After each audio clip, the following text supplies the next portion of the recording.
السلام علیکم ویورز، کیا حال ہے آپ کا؟ میں آپ کے لیے بہت اچھی ایک سٹوری لے کے آئی ہوں، جس میں ایک جو روحانی پاکستان کی مشہور روحانی شخصیت نے ایک اپنے جو مرید تھے ان کی بیٹی سے بولا کہ میری 14 سالہ بیٹی سے میری شادی کر دو، بیوی کی تمہاری بیوی کی میں تمہاری بیوی کی پاکستان کی معروف شخصیت 90 سالہ کا گوٹے کھڑے کر دینے والا واقعہ ہے۔ تو عمر فاروق رضی اللہ عنہ فرماتے ہیں مجھے امت میں سب سے زیادہ خوف اس بات پہ آتا ہے کہ جب منافق ہوں۔ لوگوں نے پوچھا منافق عالم کون ہے؟ فرمانے لگے زبان سے عالم ہو، دل میں اور عمل کے اعتبار سے جاہل ہو۔ حضرت حسن بصری فرماتے ہیں کہ تو ان لوگوں میں سے مت ہو جو علم اور ظرافت کے علماء اور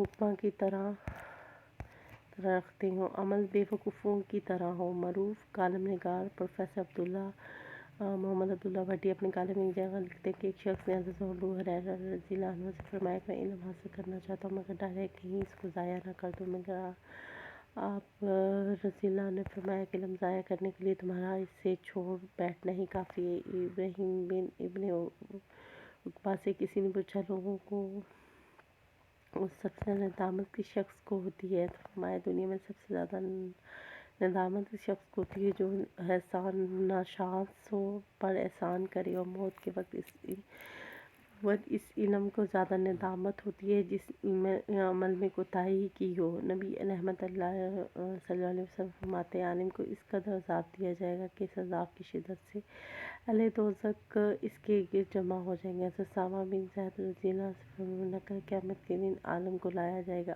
آگ میں ڈالا جائے گا، اس کی آنتیں نکل پڑیں گی، وہ اس طرح گھومیں گے جس طرح گدھا چکی کے گرد گھومتا ہے۔ دوزخ والے اس کے ساتھ گھومیں گے، کہیں گے تجھے اس دردناک عذاب کیوں دیا جا رہا ہے؟ وہ کہے گا میں بھلائی کا حکم دیتا تھا، خود عمل نہ کرتا تھا، برائی سے روکتا تھا، خود برائی میں مبتلا تھا۔ اب سب کا فرمان ہے جو شخص ان علوم میں سے کوئی علم حاصل کرے جس سے اللہ کی رضا مقصود ہوتی ہو، اس کا ارادہ ہو کہ دنیا کا مال مل جائے، ایسا شخص قیامت کے دن جنت کی خوشبو تک سونگھ نہ پائے گا۔ اگر ہم آج کے علماء دین پر نظر دوڑائیں تو چند ایک کے علاوہ جو واقعی علماء حق کے حقیقی وارث ہیں، باقی مادیت پرستی، خود پرستی، چاہ پرستی میں غرق اپنے حقیقی واقعے کو فراموش کر بیٹھے۔ ہم اصل واقعے کی طرف آتے ہیں جس نے مجھے ادھیڑ کر رکھ دیا، میں کئی راتیں سو نہ سکا، مجھے بار بار عقیدے و احترام کے پیکر میاں بیوی یاد آتے جو معصوم انسان تھے، اسلام اور ہدایت اولیاء کرام کی محبت میں مبتلا، اپنا سب کچھ مارنے کو تیار، لیکن ان کے ساتھ جو بے رحم سلوک ہوا اس نے میرے جیسے صلح جو انسان کے اندر بھی بارود بھر دیا۔ میرا بھی دل کرتا ہے اس بے رحم درندے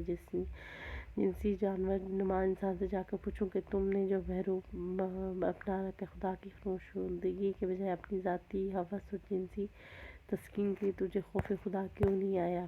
تم جانتے ہو جلد ہی تم قبر کے اس بے رحم تاریخی سپرد کر دیے جاؤ گے۔ یہاں پر قبر کا سناٹا، زہریلے سانپ، بچھو، کیڑے مکوڑے تمہاری لاشوں کو ادھیڑ کر رکھ دیں گے، تمہاری ہڈیوں کا چوڑا بن جائے گا، تمہارا پیٹ اور کھوپڑی پھٹ جائیں گے، تم کیڑوں کی خوراک بنو گے۔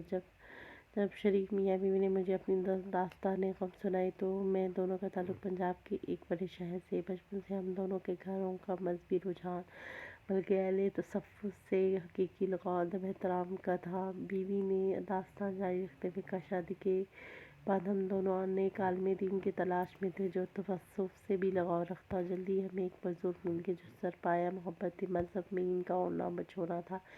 ان کا ایمان فروز تقریروں کا ایک زمانہ دیوانہ تھا۔ انہوں نے کئی مدرسے سے بھی نہ رکھے جہاں پر ہزاروں طالب علم اپنی روحانی علمی پیاس بجھاتے تھے۔ ہمیں لگا یہی ہماری منزل ہے، ہم دونوں اس کے ہاتھ پر بیعت ہو گئے۔ اب ہم نے گھر میں بھی ان کے مدرسے قریب لیا کیونکہ ہم زیادہ تر ان کی محبت سے فیض یاب ہونا چاہتے تھے۔ اپنی خدمت اور تابعداری سے ہم جلدی ان کے قریبی حلقے میں شامل ہونے لگ گئے۔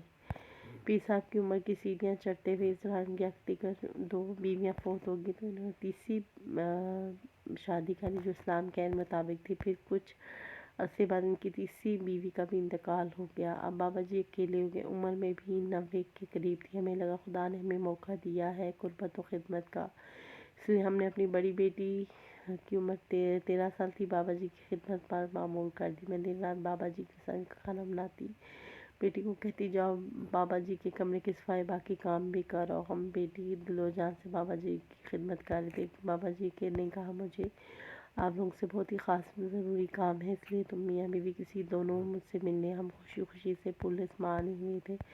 بابا جی کو خدمت کا موقع مل رہا ہے ہمیں۔ بابا جی کی پھر رات کو خوشی سے نیند بھی نہیں آ رہی۔ صبح ہمیں بابا جی کی قربت والا خدمت کا ایک اور موقع ملا۔ ایک دن مقررہ وقت پر ہم دونوں میاں بیوی مسجد سے پہنچے۔ بابا جی نے میرے میاں سے کہا تم باہر بیٹھو، میں تمہاری بیوی سے خاص بات کرنی۔ میں اپنی قسمت پر نازا بابا جی کے سامنے نظریں جھکائے بیٹھی رہی۔ بابا جی بولا شوکیہ دیکھو تمہاری بڑی بیٹی 14 سال کی ہو گئی ہے، اس نے میری بہت خدمت مجھے اب اچھی بھی لگتی۔ میں نے فیصلہ کیا ہے تم اس کے ساتھ میری شادی کرو۔ تو مجھے پتہ ہے میں چند سال بعد مر جاؤں گا، میرے مرنے کے بعد تم جہاں مرضی اس کی شادی کرنا۔ اس خدمت کے بدلے میں ہر ماہ تمہیں 25,000 بھی دیا کروں گا۔ بڑھاپا میرے لیے بہت تکلیف دہ ہو گیا، میرا دل بھی بہل جائے گا، تمہاری مالی مدد بھی ہو جائے گی۔ ہاں، نکاح کے بعد میں تمہیں 5 لاکھ بھی دوں گا، جس سے تم اپنے گھر والوں کی ضرورتیں پوری کر لینا۔ تم اور تمہارا میاں اکثر کہا کرتے ہیں ہم ساری عمر آپ کی خدمت کرنا چاہیے، اس طرح تمہاری خدمت کی خواہش میرے بڑھاپے کا سہارا بھی ہو جائے گا۔ پروفیسر صاحب، میں پھٹی نظروں سے بابا جی کا چہرہ دیکھ رہی تھی، اسے بالکل بھی خوف خدا نہیں تھا۔ تو ویورز، آپ کو یہ کیسی سٹوری لگی؟ اگر اچھی لگی تو پلیز میرے چینل کو سبسکرائب کریں، بیل آئیکن بٹن کو پریس کریں۔